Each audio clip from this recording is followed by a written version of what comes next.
السلام علیکم دوستو، جب بھی غلطی کا احساس ہو فوراً معافی مانگ لیا کرو۔ زندگی ہر بار شب برات تک پہنچنے کا موقع نہیں دیتی۔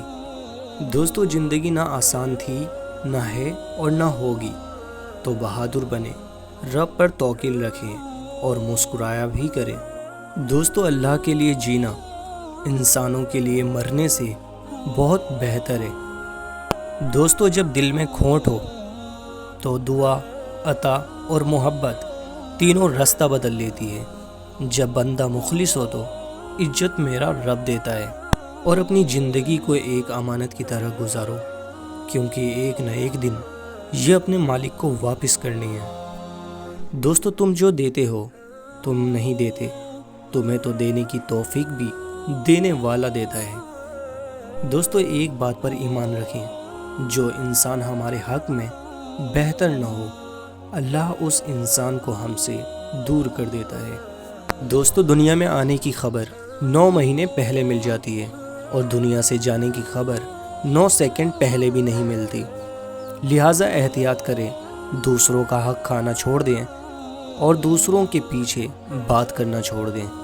ہر لکھی ہوئی بات کو ہر پڑھنے والا نہیں سمجھ سکتا، کیونکہ لکھنے والا احساس لکھتا ہے اور پڑھنے والا صرف الفاظ پڑھتا ہے۔ دوستو، کسی کا بھلا نہ ہو سکے تو برا کرنے کی کوشش نہ کرو، کیونکہ دنیا کمزور ہے لیکن دنیا بنانے والا نہیں۔ دوستو، زندگی میں ساتھ دینے والے اگر بے بس اور لاچار ہو جائیں تو انہیں سنبھالا جاتا ہے، تبدیل نہیں کیا جاتا۔ دوستو، حضرت علی نے ارشاد فرمایا، استغفار اور درود شریف کی کثرت انسان کا مقدر بدل دیتی ہے۔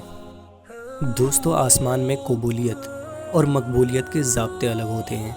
اکثر زمین والوں کے ستائے ہوئے آسمان والے کے لاڈلے ہوتے ہیں، اور کسی بھی چیز سے پریشان ہونے کی ضرورت نہیں ہے۔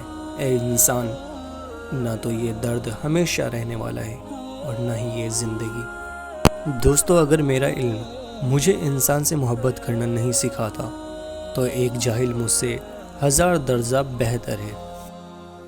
دوستو، اگر لوگ آپ کو قبول نہیں کرتے تو بھی مایوس نہیں ہونا، کیونکہ لوگ اکثر وہی چیز چھوڑ دیتے ہیں جن کی قیمت وہ دے نہیں سکتے۔